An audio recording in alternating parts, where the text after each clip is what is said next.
આણંદના સોજિંદ્રા તાલુકાના દેવા ગામમાં મંગરોળના રહેઠાણ નજીક ફસાયેલા 40 જેટલા વાનરોનું રેસ્ક્યુ કરવામાં આવ્યું છે। ગ્રામજનોએ વન વિભાગને જાણ કરતા વન વિભાગ અને દયા ફાઉન્ડેશનની ટીમે તાત્કાલિક ઘટનાસ્થળે પહોંચીને રેસ્ક્યુ કરી કુદરતી વાતાવરણમાં છોડી દીધા હતા। સુરક્ષિત જગ્યાએ છોડી દઈ અભિયાન સફળ બનાવ્યું હતું।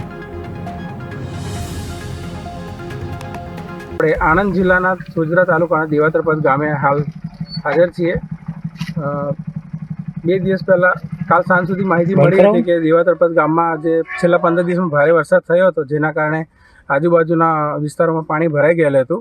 એ પાણીવાળા વિસ્તારમાં છેલ્લા 15 દિવસથી 20 થી 25 જેટલા કપિરાજ વાનરો ફસાયેલા હતા, જેનો મોડી રાતે મેસેજ મળતા આજે સવારે દયા ફાઉન્ડેશનની મદદથી સોજિંદ્રા વન વિભાગ દ્વારા સવારથી માંડીને અત્યાર સુધી 4 કલાક જેટલા સમયમાં અને 4 ફૂટ જેટલા ઊંડા પાણીમાં ખૂબ જ મહેનત કરીને અને ખૂબ જ પ્રયત્ન કરીને આજે બધા આ સમયે કપિરાજોને કુદરતી વાતાવરણમાં મુક્ત કરવામાં આવ્યા છે અને પાણીમાંથી ફસાયા હતા તેમાંથી બહાર કાઢવામાં આવ્યા છે।